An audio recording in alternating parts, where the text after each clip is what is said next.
E Moisés já não sabia mais o que fazer. E foi dizer para Deus, foi conversar com Deus.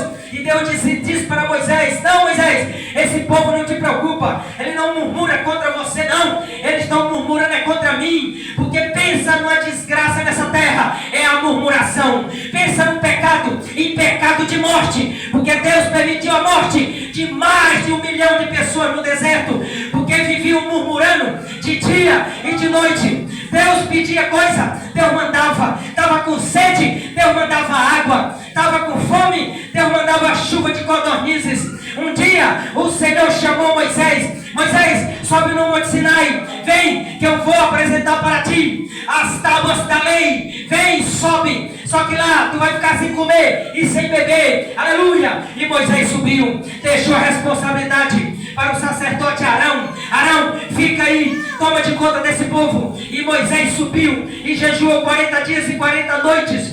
Jejuou de água e jejuou de pão. E Deus começou a falar com ele. Deus começou a mostrar coisas poderosas. E o Senhor segurava as tábuas. E o anjo vinha e escrevia nas tábuas os 10 mandamentos. E o Senhor disse para Moisés: agora tu desce, depois de 40 dias, e tu vai apresentar a minha lei para o povo. E ai daquele que desviar para a direita ou para a esquerda, porque eu vou cobrar. E Moisés, o povo aflito lá embaixo, não sabia mais o que fazer. Dizia para Arão: eita, Moisés já morreu, Moisés já era, Moisés já foi. Não adianta, nós vamos ter que inventar agora, nós vamos ter que adorar agora um outro Deus, porque o Deus de Moisés falhou. Aleluia. E fizeram, eita glória, glória a Deus, aleluia. comeram o juízo do sacerdote, pastor. Comeram o juízo de sacerdote. O povo dando pressão.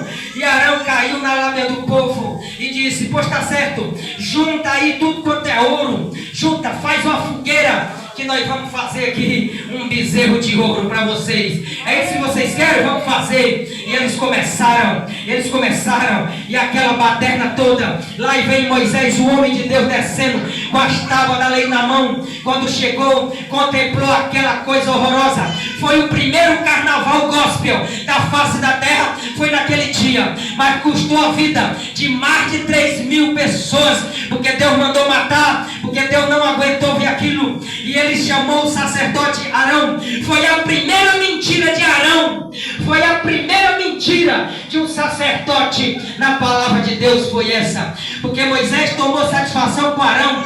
E Arão foi dizer para Moisés: não, nós pegamos o ouro, jogamos no fogo e saiu esse bezerro. Mentiroso. Eles fizeram um bezerro de ouro para adorar.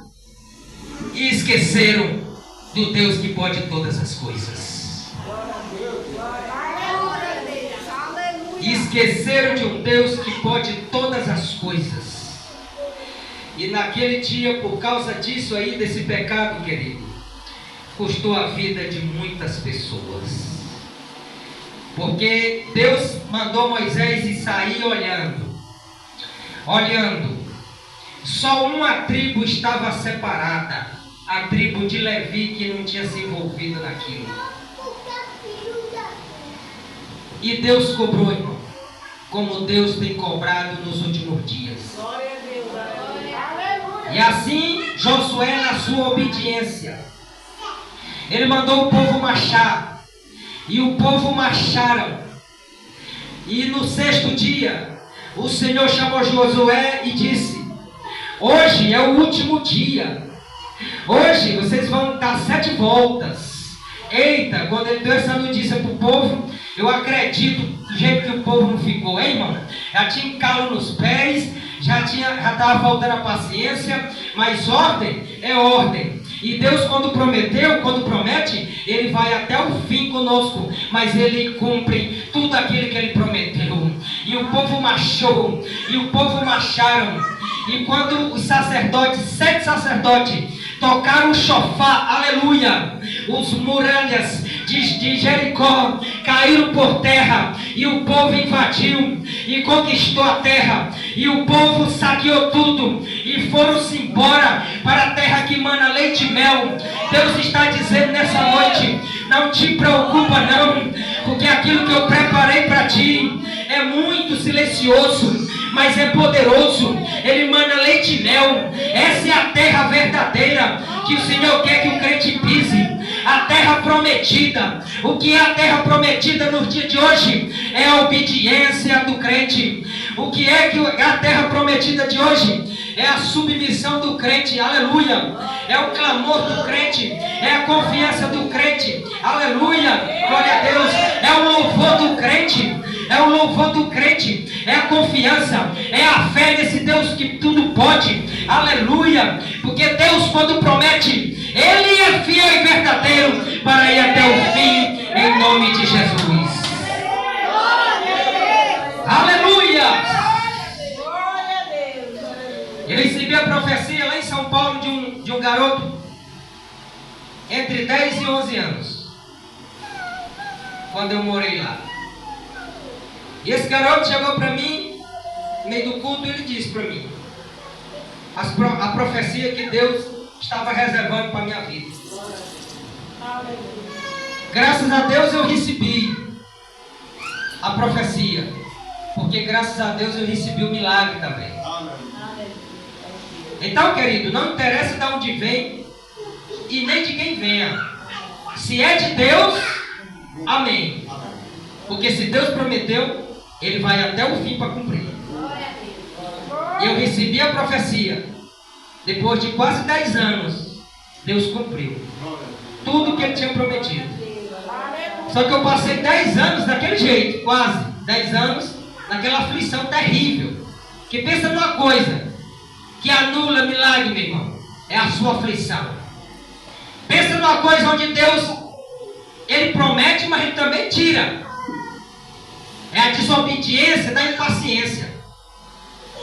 Ana orou 20 anos pelo filho.